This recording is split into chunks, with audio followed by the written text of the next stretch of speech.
allocating some funds for the neighborhood. So we'll go ahead with however many people we have. It's still 6:29, so fingers crossed. Maybe we'll get a couple more people. Otherwise, it's going to be about 4-on-2. You guys with we can have breakout rooms with 2 of the people from the study with 1 person from the neighborhood, and you could just drill us endlessly. So I'm sure that I know that people online so far have a few words to say in terms of the topic. Okay, 6:30. Let's go ahead again to the to the neighborhood gang. We're turning this over to this study group, and I don't know who's leading it.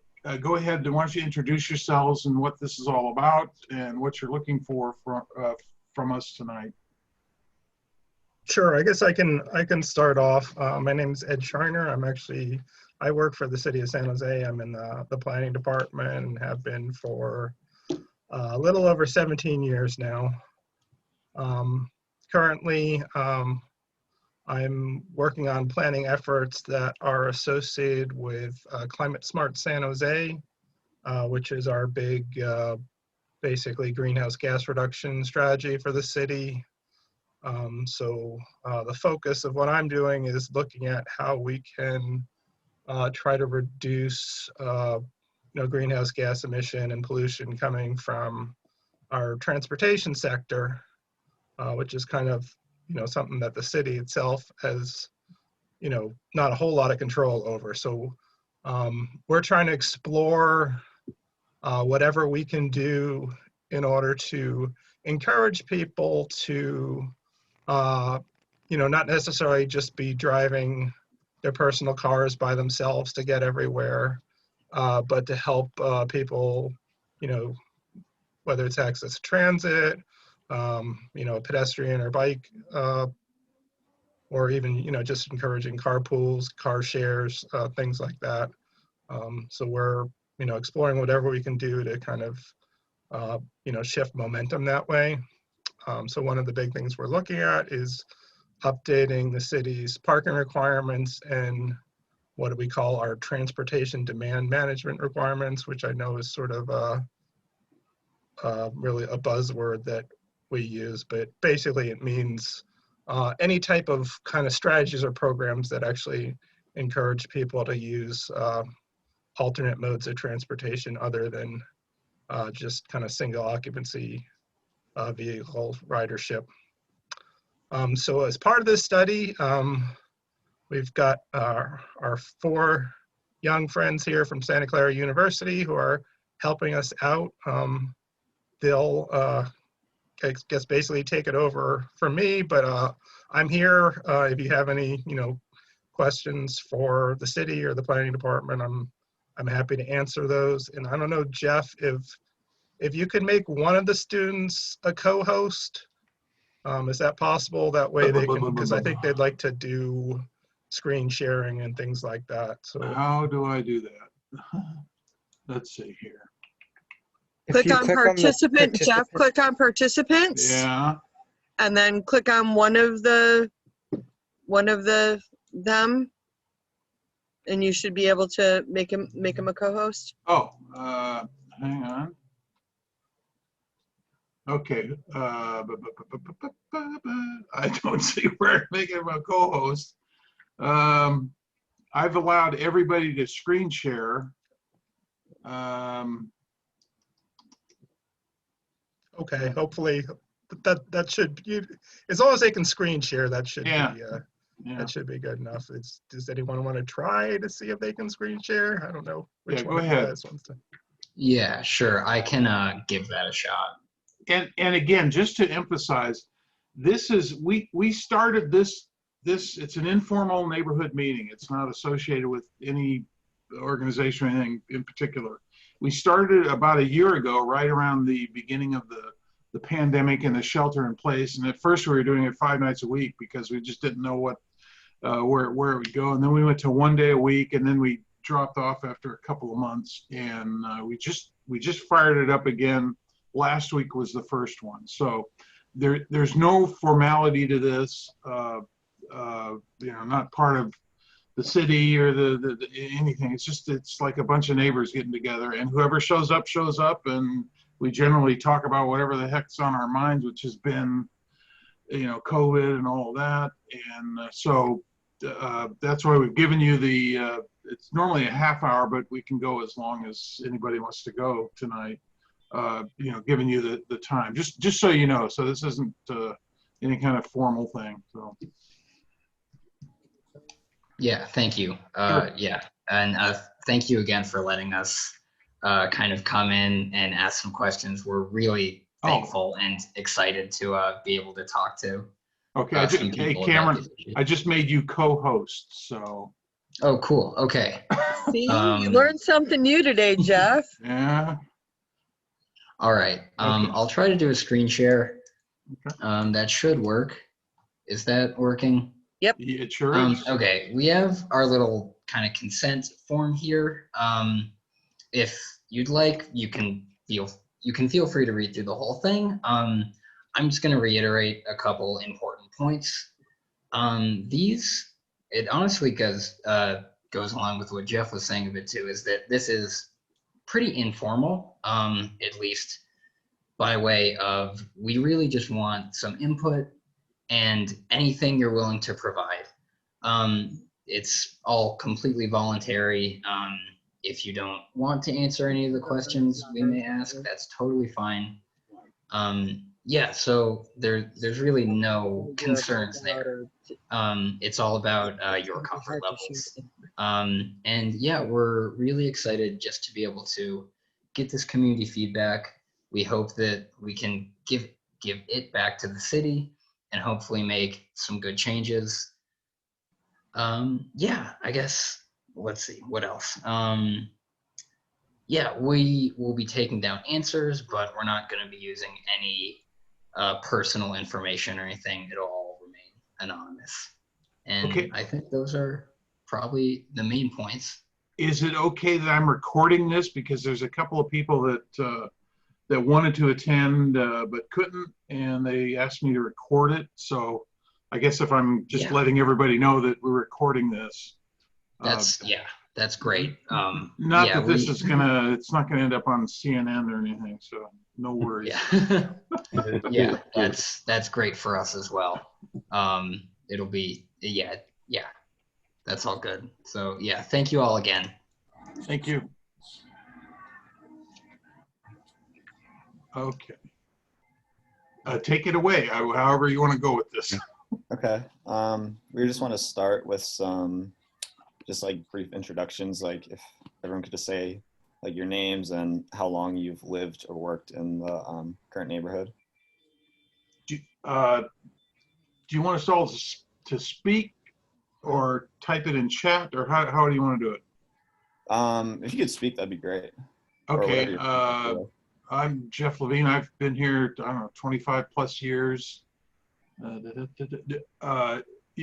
You just want that, just to go around with introduction like that and then go into parking separately, or do you want? Yeah, that works. Okay, great. okay. All right, Carrie and Jeff. I guess I'll do both of the speaking. I tried to get him to log on separately, but he's like, no, you're fine.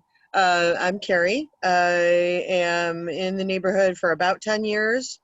Jeff is a lifelong San Jose resident. And That's Jeff Wheeler she's talking about. yeah. The two Jeffs. Jeff here. Wheeler. Yeah. You want us to go next? Jeff, can you hear me? Yes. Yeah. Yep. Okay. I'm Rosie, and this is my husband, Max. Hey. I'm Max. I know. I don't do a lot of talking. We have lived here in this same house 45 years. We were actually part of the very first community action team out of Roosevelt. Wow. Yeah, it was a lot of years. And we participated in almost everything.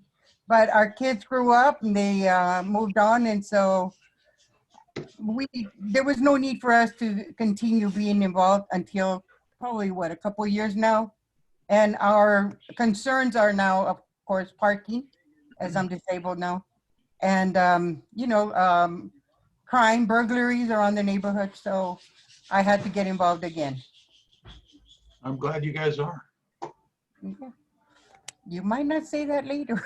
Oh, no. We are a little bit of rebels in this house. So Cool. Okay, so going off, you mentioned parking, so we can just get right into that. What type Oh, of, I'll end this right now. There's no parking issue whatsoever in Roosevelt Park. Oh, really? No, Rosie, I'm absolutely being Really? facetious. Oh my God. Who wants to start? Well, I I'll can start. Okay, go ahead. Okay. Well, my main problem here is that we have, you know how the city has allowed people to do, mother-in-law houses? Right. But these mother-in-law houses are like 3 bedrooms and the rent is like $3,000. So that means that at least 3 families have to live in these mother-in-law apartments. So that means more street parking. I'm disabled. I'm in a wheelchair now. I was a carrier and I was assaulted, so that you understand why I'm in a wheelchair. And I've had to ride around. Actually, I've had to park at the Roosevelt parking lot because somebody will park in my handicap spot, and it's bumper to bumper parking. And the other issue is that that the way the traffic is here, we've been hit. Us and our neighbor have been what is it called, hit and run, where the traffic is so fast that they've hit our parked cars out on the street. And the deductible is crazy. It's $500, and we were the ones that were parked legally. And so, yeah, it's an issue. It's a big issue for us, especially the parking. My husband has had to drop me off and then drive around the block several times to find a parking space. And I've called our councilman, Raul Perales, and that's pointless and useless. I think if I were to stand outside City Hall with a sign, I might make more of an impact than calling my councilman. And of course, with COVID, I cannot go and complain personally, because that's what I would do. I'd go in my wheelchair and I would, talk to the mayor, talk to the council people, talk to anybody that would listen. I did talk to the secretary or assistant to the council person, but it's more like, well, anybody can build now because of the housing. Well, yes, but who has done any studies on the impact that it's doing to the longtime residents of this area? Nobody cares. I'm sorry, I went on and on. I'm glad you did. Sorry. Somebody has to actually stop me or give me a time. I'll jump in, Cameron. What Rosie is talking about is just, she's nailed it right on the head. I mean, parking, I've only been here 25 years, so I'm a newcomer. And I've noticed it getting worse and worse. The density is greater and greater. And along with Vision Zero and all of the initiatives where they're going to be reducing on-street parking on East Santa Clara and the interior streets, it's going to create much more of a problem. And as building density increases, we have high rises coming in the area. So you're going to have neighborhoods up in arms over this, because it's bad right now and it's only going to get worse unless the future includes the availability of mass transit that's so prevalent and easy to access that people will just start giving up their cars. That's my personal view of it.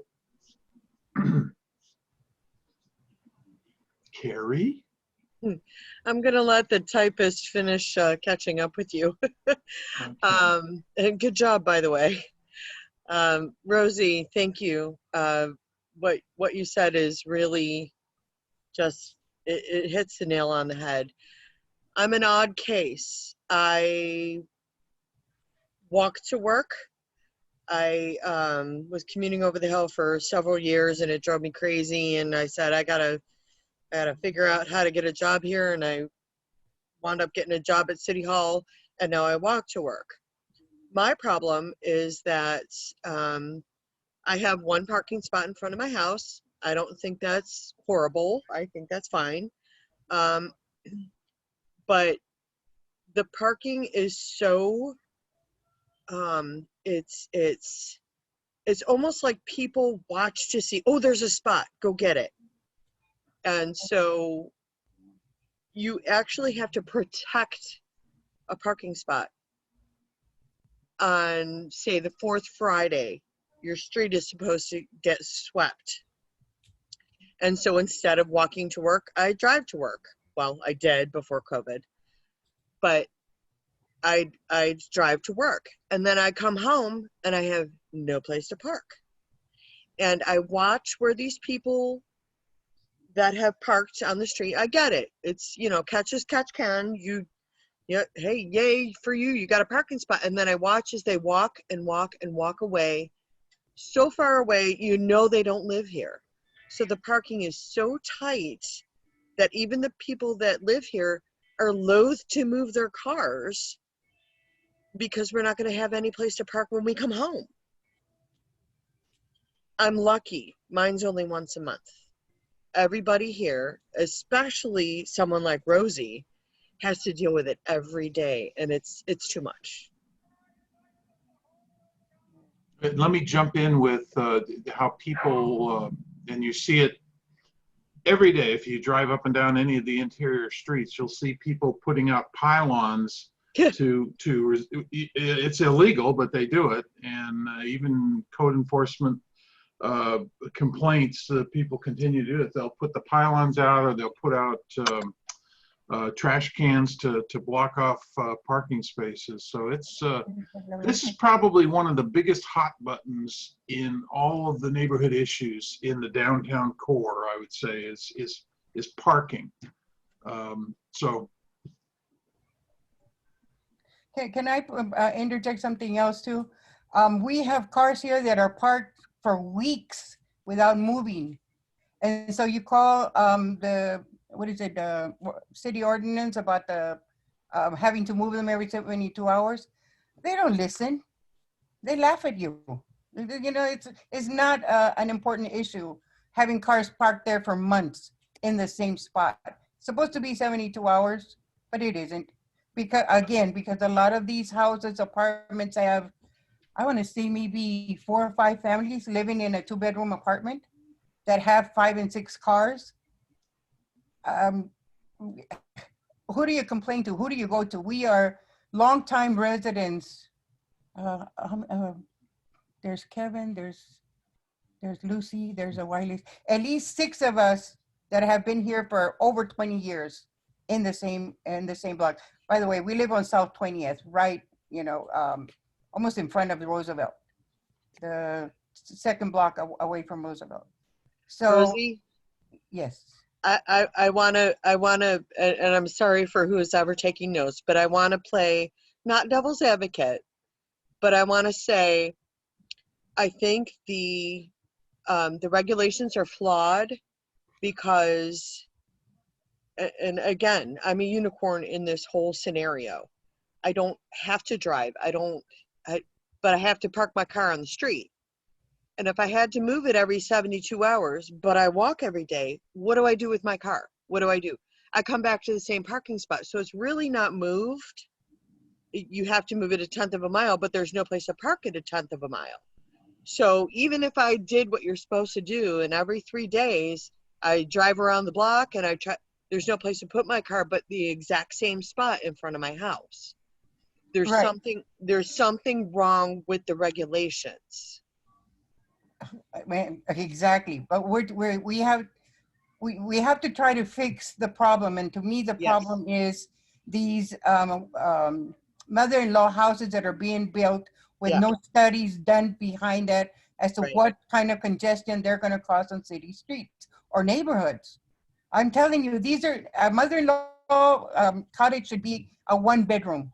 These are 3 bedrooms with 2 or 3 baths. These are full-on houses. Yeah, Nobody's doing a study, nobody. they should come with a regulation that you get 1 car, or maybe a break on the rent if you have no cars. There should be, it needs to be written in, because if we're going to go for high density to solve the housing issue, that doesn't take us away from needing our cars until we get mass transit. And the mass transit here is practically non-existent for a city this big. Right, right. Well, I just gave my 2 cents worth. I don't know. And if I could pitch in my experience on the 72-hour issue, it's one of my hot buttons. And I understand during the pandemic, they basically have suspended issuing parking citations, whether it's, and enforcing the 72-hour. But even before the pandemic, the 72-hour rule was spotty at best, and we were continually fighting with the Department of Transportation to either enforce it or modify the rule or something.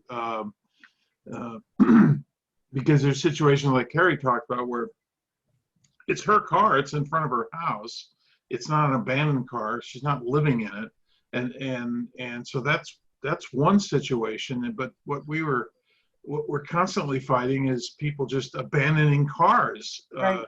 in the neighborhood, and then they just sit and they attract trash and other crimes. So it starts piling up in terms of the impact to the neighborhood. I'm sorry, I didn't make that clear. It isn't people's cars that live in the neighborhood. It's other outsiders that come and leave the cars Yes. parked for, those are the ones I'm talking about. No, Yes. if you live in, if you're parking in front of your house and you're taking transit or bicycle or even walking, that is, to me, is legitimate. You live there. Yeah. But it's these other people that are coming from other neighborhoods. Like we have a duplex, and they have all kinds of people coming. They live there, and these people that are coming to visit have like 3 different cars, and so they leave 2 parked, and they use 1. And it's I'm talking months. I'm not talking even weeks. I'm talking months. And then you call to complain, but it doesn't matter. No citation. No. What do you call those trucks that come and take your car away? Tow trucks. Nothing. Tow trucks. And one of the solutions that's always pitched or often is brought up is developing the parking permit like we do have in some of the neighborhoods, but that's a long drawn out process, and the city is apparently very reluctant to even explore that. But perhaps something along the line, and Carrie, you hit on something there where, the mother-in-law units, maybe you get a break or something on the rent if you have just 1 or 2 or whatever it might be. Maybe you price the parking permits at, the first 2 are free, and then the 3rd or 4th one, it's an increasing rate. So the 5th or 6th one might be, $500 a year, something to discourage that. You know what, Jeff? Yeah. You just let me expand on what you said. I think mother-in-law units should come with a requirement to have a parking permit. There you go. And they have to pay some kind of fee, and they can have 1 car. Mm-hmm. And because mother-in-law units are supposed to be for the mother-in-law, like Right, one or right. 2 people, 1 car. Right. And so they should have, so there's something that could be embedded in that permit that pays the fees for that. The other thing I want to hit on is how Rosie was talking about there's no ticketing. I'm one of those people that if you park in front of a fire hydrant, or if you're parked on the street on sweep day, I'm going to knock on your door. I'm going to tell you, I'm going to call you in if you're in front of a fire hydrant. And I would say there is one, so there's a very high density, low income housing. It's not even low income, it's just high volume apartment building behind Treat Ice Cream off of Santa Clara. Oh, yes. And 19th, there yes. is one, and this is just one example. I'm sure they are everywhere, but there is one offender that there is a parking spot in front of a fire hydrant right next to our house. And this guy, I've watched him. He parks in front of the fire hydrant and then goes to that apartment complex. And, you know, a couple months we let it go during COVID, and then he kept doing it. And then he was still there during street sweep day, and everybody puts their stuff to be picked up, and it can't get picked up because he's parked there. So finally I called, and for 2 months, nothing ever happened. And then finally he got a ticket or two after a couple times I called, but he still parks there. Yesterday he was parked there again.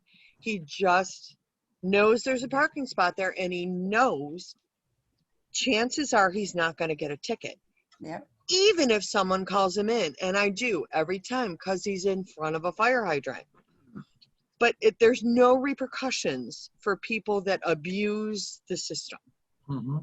No repercussion and no consequence. So they do it. Right. I know exactly who you're talking about. I see that all the time. And that's another issue right there. Because there is no parking, there is no place for us on garbage day to put Right. out our garbage unless you put it in the middle of the street. Right. So, I mean, it's like a snowball, you know, the no parking creates another problem and another problem and another problem. One of these days, drive by, what is it, East San Antonio, and right on the corner of East San Antonio and South 20th. And Yep. I believe it's 301. That's a mother-in-law unit because I Yep. called. And have you seen how big that is? Yes. I wish I could live there. That looks like a, you know. It's bigger than my house. Yep, it's bigger than ours. Yeah, it's and they call it a mother-in-law unit. And when I called it in, the girl said that that was completely legitimate. And I go, how can it be legitimate? Did you even come in? There has to be inspectors, building inspectors and such, that have to say, oh wait, there's another one right behind me. That's supposed to be a garage, but I've never seen a garage built 18 inches off the ground, ever. Because unless you have a flying car, how the heck are you going to get the car in the garage? There's people living in there. And it was built as a garage. So really what I think is happening is, in an effort to alleviate the housing issue and making it easier to get permits, they've perpetuated and worsened parking problems, Right. because they're not really legitimate granny units. They're just like building big houses that they can rent for big money. Yep. It's not being monitored. And honestly, I- sometimes I can't blame him because there is no housing. Right. You know, I run that program out of Roosevelt for many years, the Christmas Giving Tree. I forgot what we used to go. It used to have a name anyway. And so in signing up the kids, I would find out that there were 4 and 5 families living in a 2-bedroom, 1-bath apartment. So there'd be like 20 people in a 2-bedroom apartment because they couldn't afford the rent. So, you know, I feel bad. I feel sorry, but at the same time, you know, come on. We work hard to have what we have, and we should be free to be able to live comfortably in my neighborhood. That's how I see it. Right now it's density versus all your stuff, including Mhm. cars. And it's too much, and it's not regulated, and there's no repercussions for doing it wrong. If that's okay, we're gonna move on to the next question about transportation. Oh, you mean there's more questions? Okay, so outside of like cars and trucks, what forms of transportation do you guys see most like frequently used in your neighborhood? And how would you say that they like compare to the density of like cars? Pedestrians, scooters, skateboards, bicycles, people in motorized wheelchairs and manual wheelchairs. You see, I see every mode of transportation from the smallest, the most least impactful to the environment, all the way up to 18-wheelers. Yeah. And it's a very dangerous. I live on 24th Street, which is a major through street from off-ramp from 280 to East Santa Clara into 101, and it's dangerous for pedestrians or anybody outside of a car.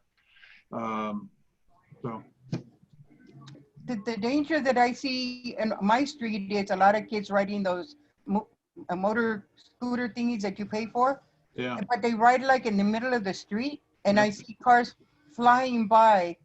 I've come close to hitting a couple of the kids. My husband has come close to hitting a couple of the kids, and my son has come close because they don't need any permits. They don't need any helmets. They can just put in their card and take off. well, they're supposed to wear helmets, The ones but we've I know seen, that they don't, and never. it's unregulated. I tell everybody, and it's quite true, anytime I drive in the downtown core neighborhood roads, my whether it's a four-way stop or whether I have the right-of-way, I'm doing no more than about 18 miles an hour, and I'll stop and slow down, and many times stop at the intersections, even if there's a opposing stop sign, because number one, the density of the parking, it makes it almost impossible to see into the oncoming lanes, and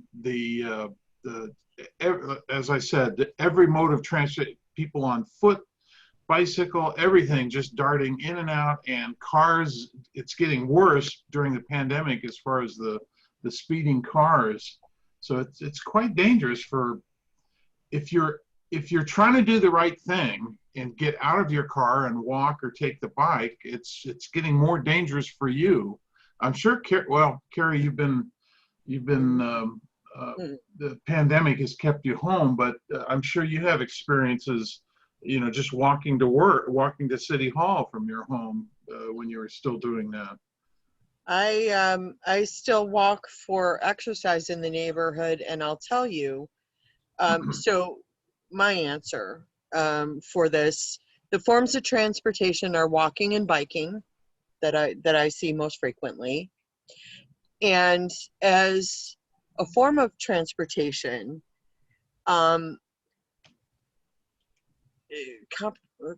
comprise a significant portion. Yeah, they do comprise a significant portion.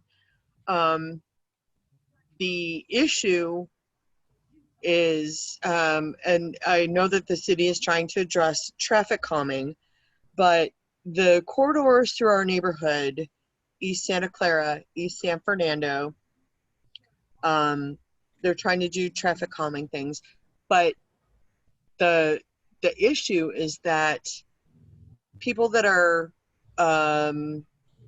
drivers that are aggressive and they just want to get out of traffic, they don't want to take Santa Clara, they don't want to take the freeway, they use our neighborhood corridors as their own little freeways, their own little quick ways to get east to west. And the barriers that have been put up to calm traffic, like the diversion at 13th Street in East San Antonio, the drivers don't obey them, they go around them. And there is no repercussions, there's no traffic cops in the neighborhood to enforce them. So while the intent is good, the outcome has not been fruitful at all. Hey, jumping on to something you're saying there, and this would be good for the study to note that as part of the San Jose Police Department had a huge loss of personnel. People were leaving during the last recession, Great Recession. We lost, 40%. And so they shut down a lot of different units. Cops. Yeah, yeah. I'm not sure that they've even brought them back yet, but No, they have not. They have there's not. no traffic enforcement division in the San Jose Police Department.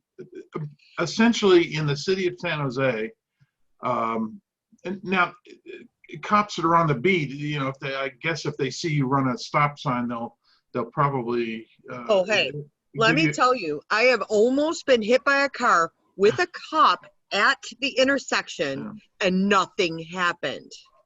Okay, so the point that I'm making is part of a significant portion of whatever the city is going to do in the coming years to get people out of the cars and onto the streets or using a good portion of that is going to have to be an equivalent commitment from the police department to enforce the laws, enforce the traffic laws.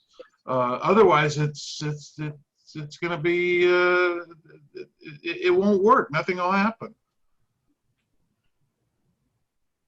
And it's not that people say, "Oh, maybe I'll get away with it." People know they're going to get away with it. They know that cops, there's no radars, the cops sitting with radars or anything, and I can blow through that light. The chances are 1 in 10,000 that I'll get stopped or get a ticket, unless it's in the commission of some other crime.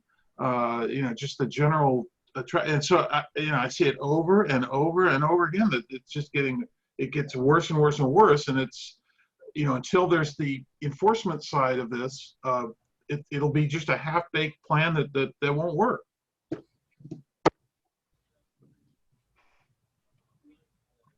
Yeah, thank you. I kind of maybe moving on a bit to one of our other questions.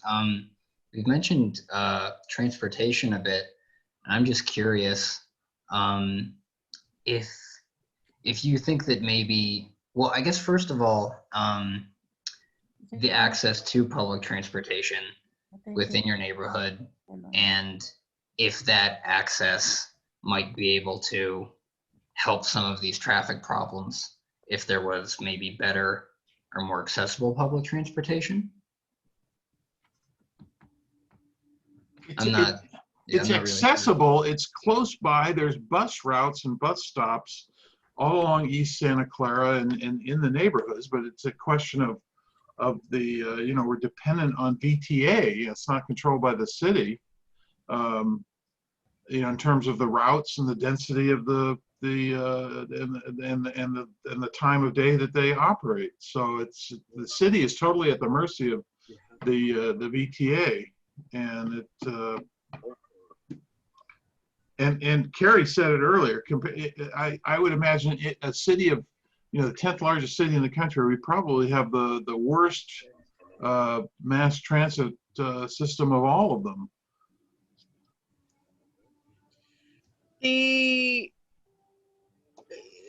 Jeff is commenting. I'll speak for him because he didn't lock on. He's like, there's a lot. I would probably venture to guess like at least 70% blue collar workers in this neighborhood. You cannot rely on public transportation if you need tools for your job. That said, for the other 30-40% that are white collar that could get to their jobs, I'm talking like non-COVID times, there's not a connection to bigger hubs. And I know it's many years down the line with BART and with VTA and with Caltrain and Caltrans, there's not a bigger connection. And yet, how are we the 10th largest city in the nation and we're not connected to the other cities? It's the bigger infrastructure vision. We're catching up with it. We should have been there already.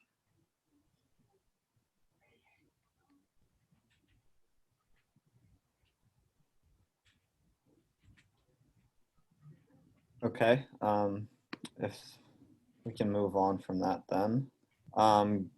Given evidence of like lung problems from like traffic and pollution from living near major roadways, how do you think like the air quality from heavy vehicle use has impacted you and your neighborhood?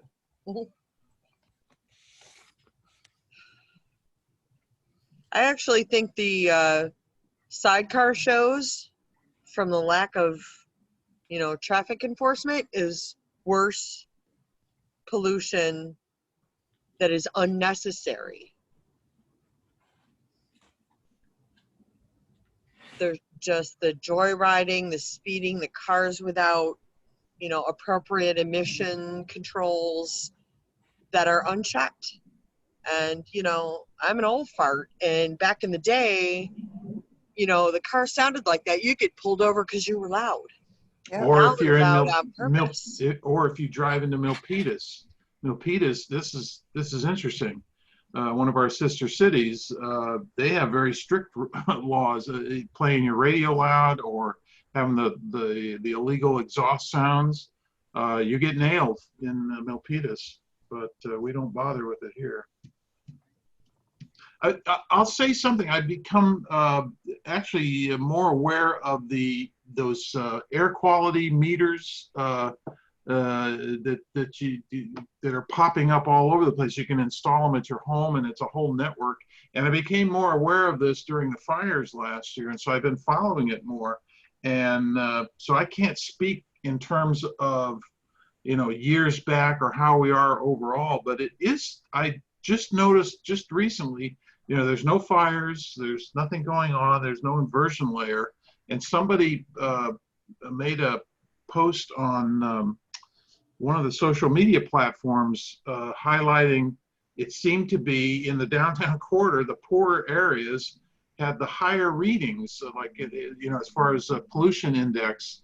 And they were wondering, why is this? And then that got me to thinking, it's probably quite true, because the blue collar areas were Carrie's right. They have to use their cars, so there's probably more car usage, even if they're all smog compliant. The fact that there's just much more traffic concentrated in this area, I would venture to guess that the pollution levels are higher here than some of the other areas of town.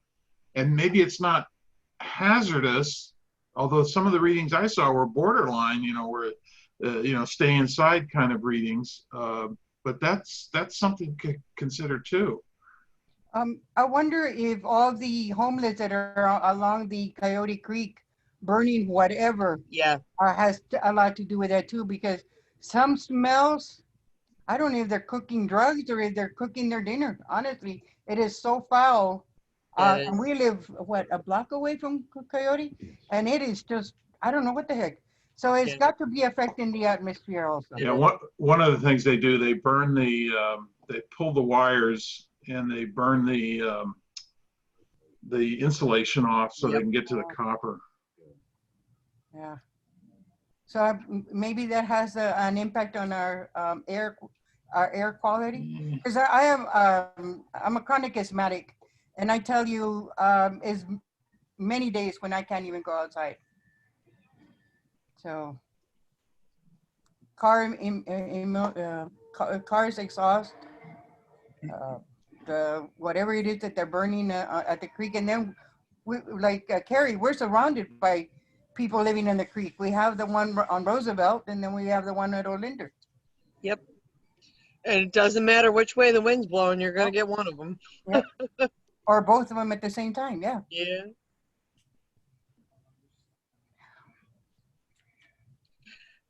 I have to comment on, I was very excited that I saw we were going to get a traffic calming measure through the East San Antonio corridor with what I thought was going to be turnabouts.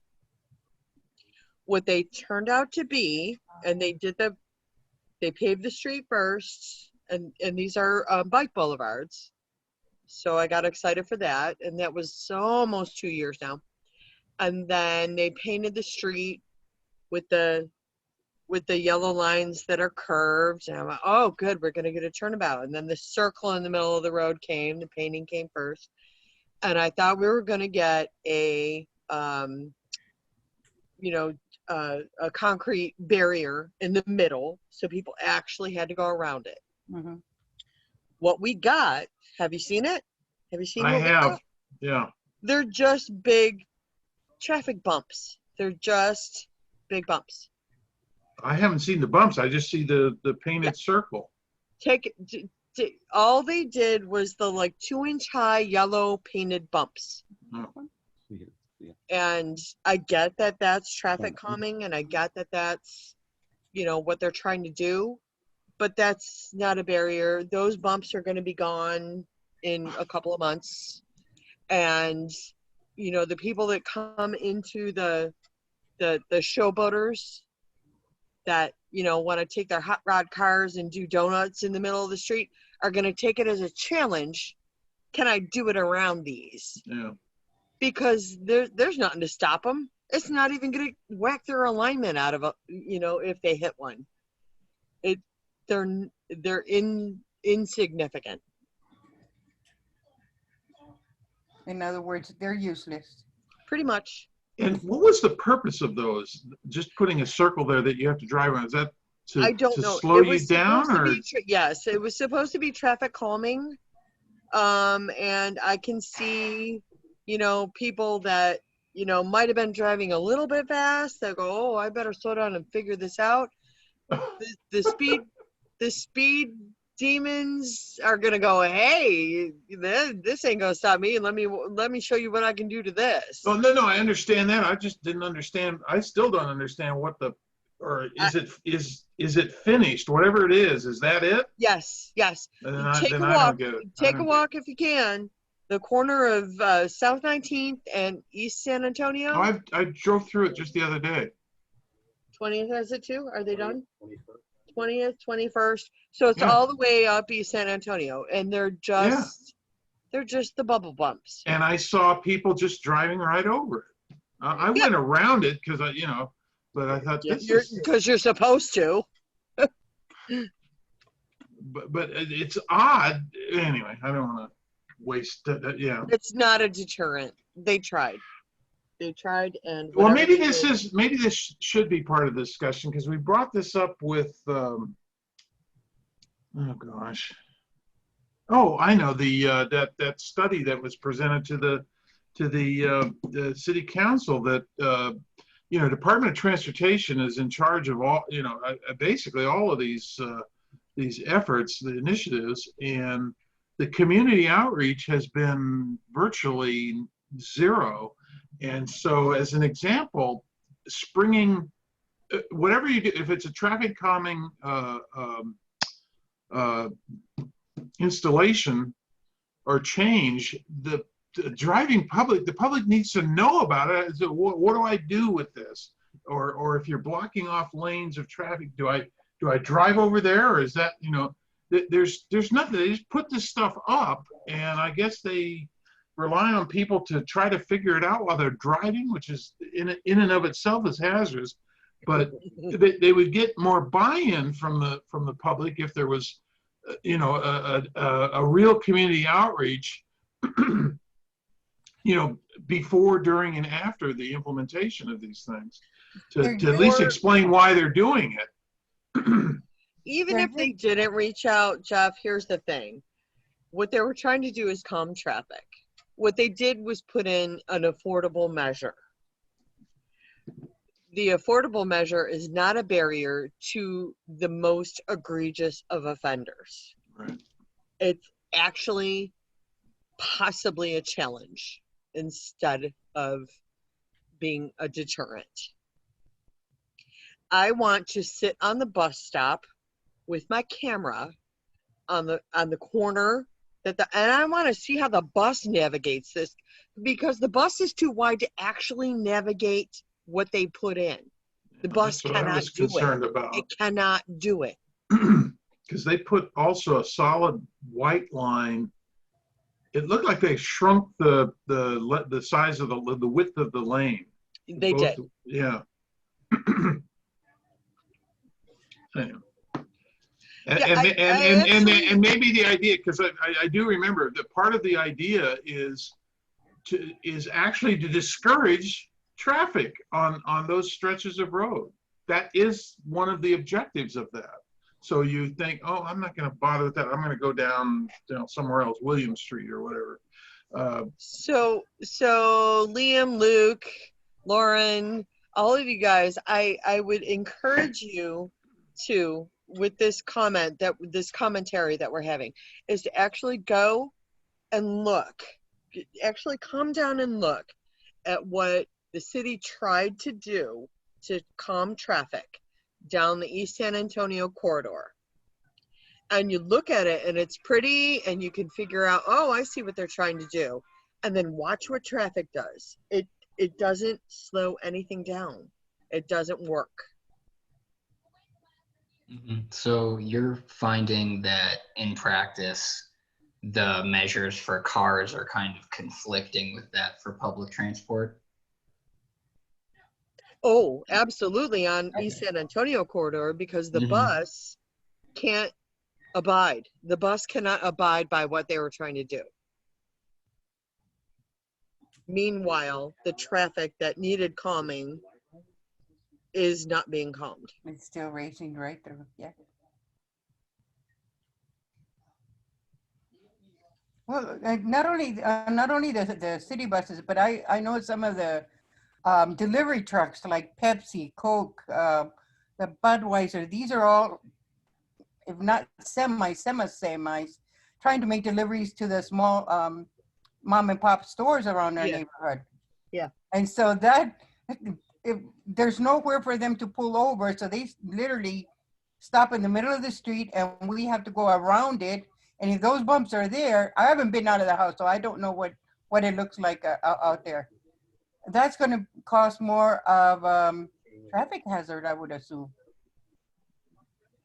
Because you literally have to stop behind them and wait to see if there's no incoming traffic in order to go into the other traffic lane to get around them. And it's dangerous, actually.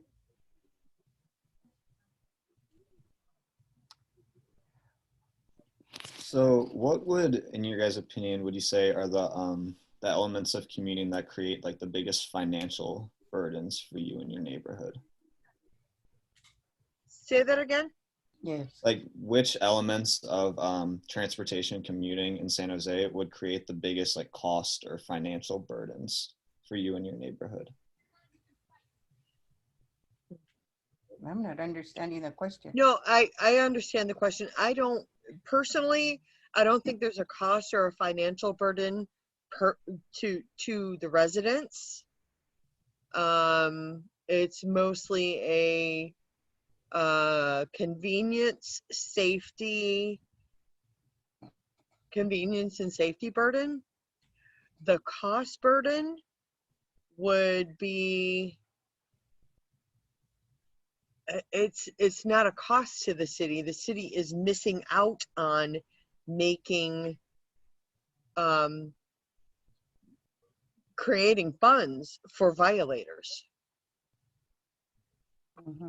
There's sometimes a cost burden to residents in the sense that if there's any kind of event that we want to go to and we want to find a parking spot, we usually have to Uber. So there is a little cost to the residents. Yeah. We've had to do it many, many times. That's a good point. Yeah. My brain is old, but it still works a little bit.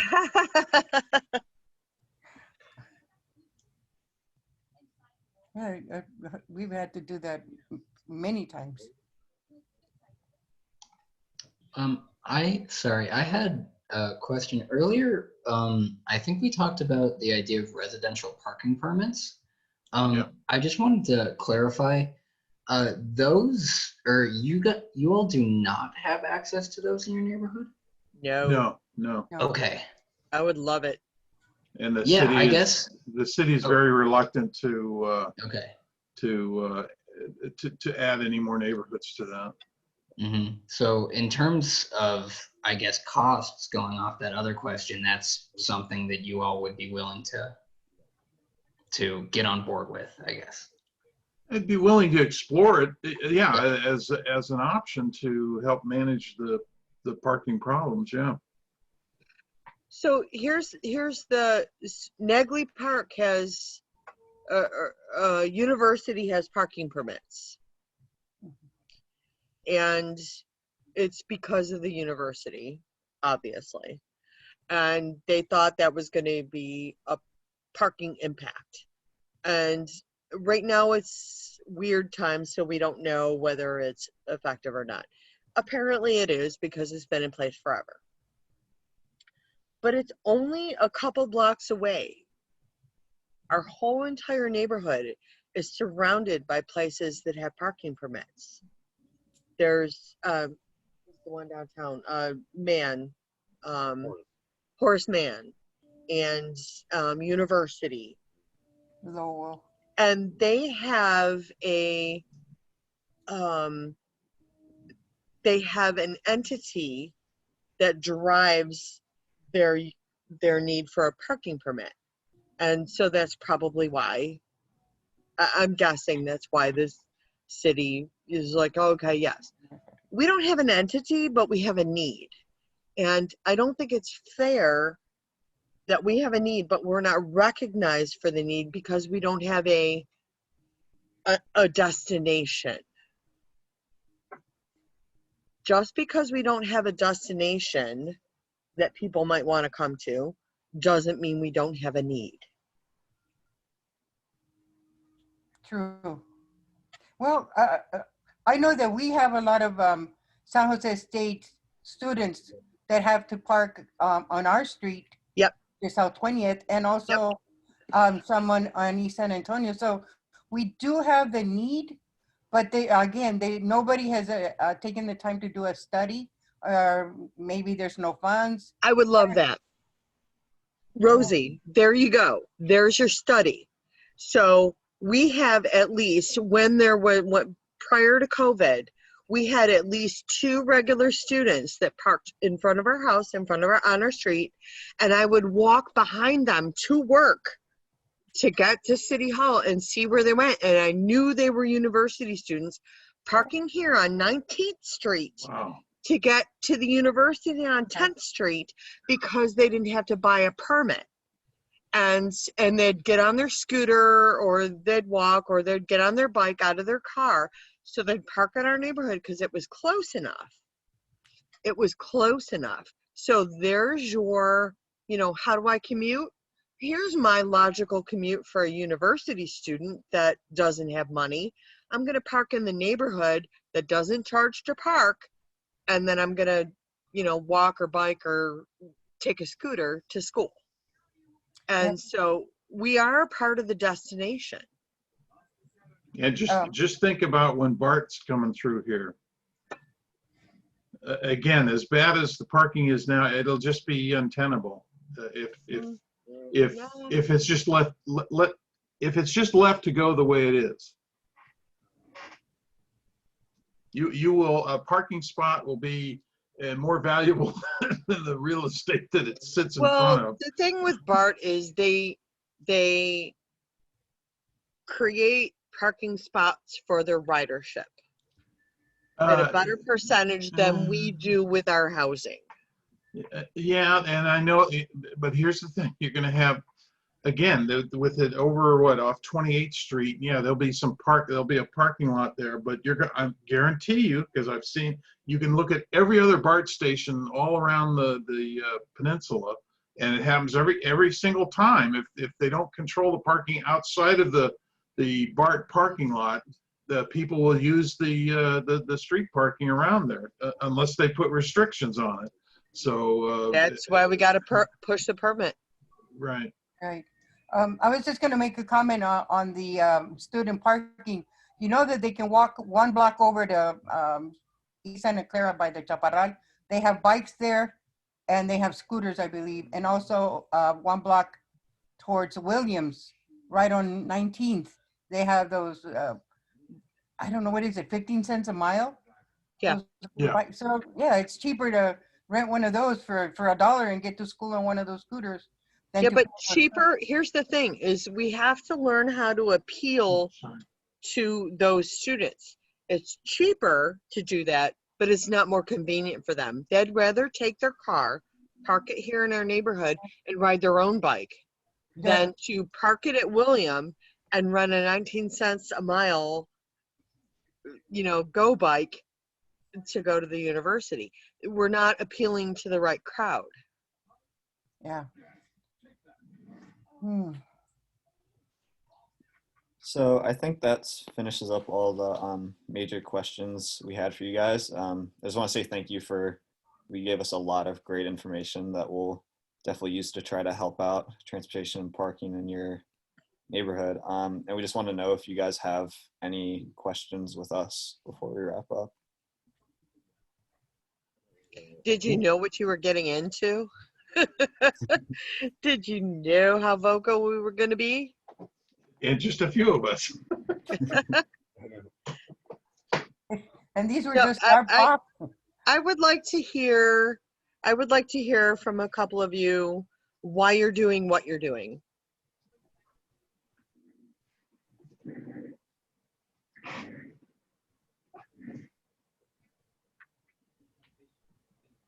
That's a really great question. I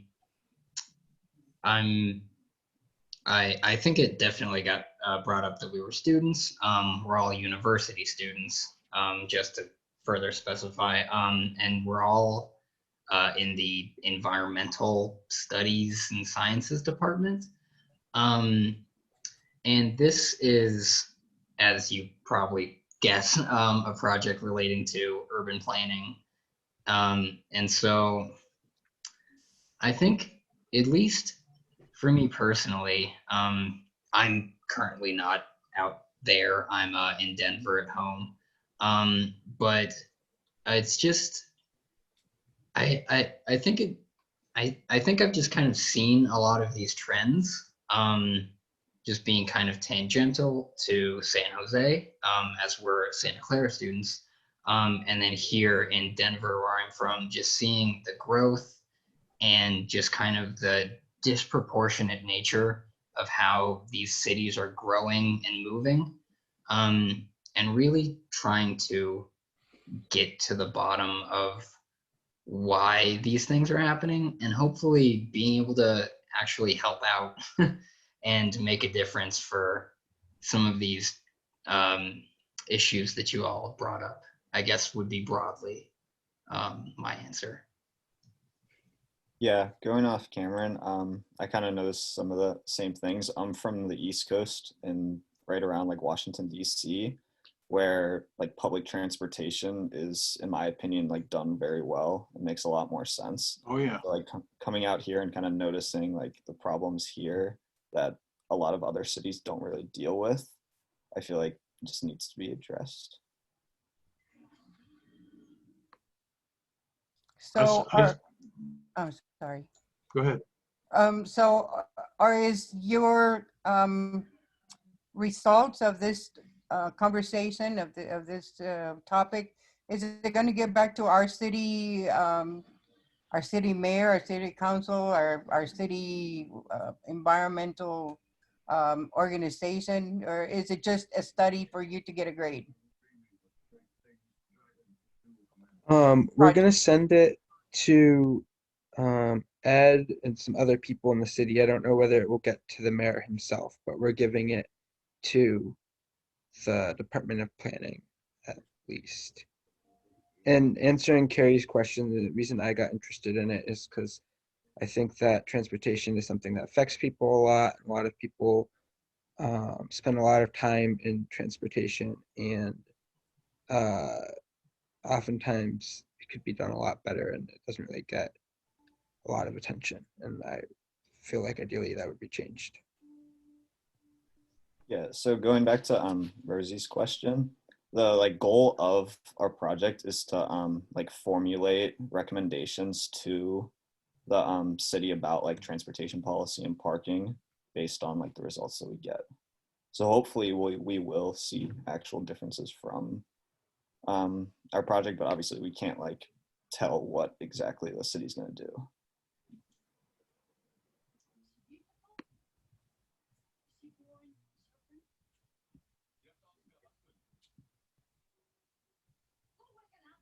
Ed, do you have anything to add? Ed Schreiner? Oh, sure. Yeah, I mean, I'm really happy to have these guys assisting me. There's only one of me, there's four of them. Definitely makes kind of getting work done a lot easier for me. I guess we're planning on moving forward with some kind of direction with this policy in the fall. I guess I know I've got a check-in with the mayor schedule in a couple months. I think that'll be a good opportunity to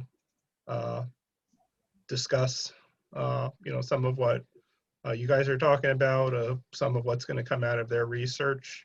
And, I'm certainly going to open up to them to participate as much as they want in the future in any kind of public forums that we have. I mean, this will be going to city council a couple times. It'll likely be going before the planning commission. I think that'd be a great opportunity for our students to, talk a little bit about what they've done, though,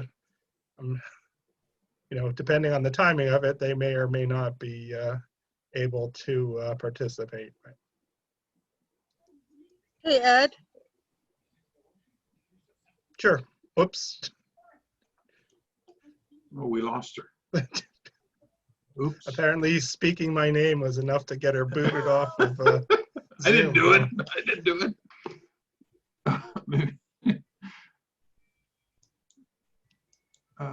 Let's see.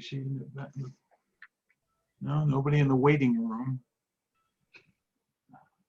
Carrie, where'd you go? Yeah, I think we lost her. Okay. Okay. Does that conclude our chat tonight? Any other questions? I think we're all set. Thank you so much for giving us your time and information. This is all. Well, thank you. And thanks to Rosie and Carrie, just the three or the four of us, five of us. Appreciate you taking the time, and I'm going to be saving this as a recording. I don't know who the heck's going to want to sit through all this, but we'll be saving it, and we appreciate your efforts, and keep us in the loop if you can, if there's any updates, or if you want to have any follow-ups, maybe with a different group or a bigger group. We have a monthly neighborhood association meeting where we could get you on the agenda, maybe to speak for a few minutes, because this isn't just, I know that this is a huge issue, and it's not something, okay, we're going to do a report, file a report, okay, that's all done. No, this is a big deal. So No, I'm really expecting them to solve everything. So okay, well that's fine, yeah. Not to overburden you guys. Not Okay. at all. Well, thank you very much. and Jeff, if you could, when you get a chance, just pass along the recording to me, just Sure. so we can go back to it if we need to. Absolutely. I hope I do it right. Fingers crossed. I'm going to stop the recording now.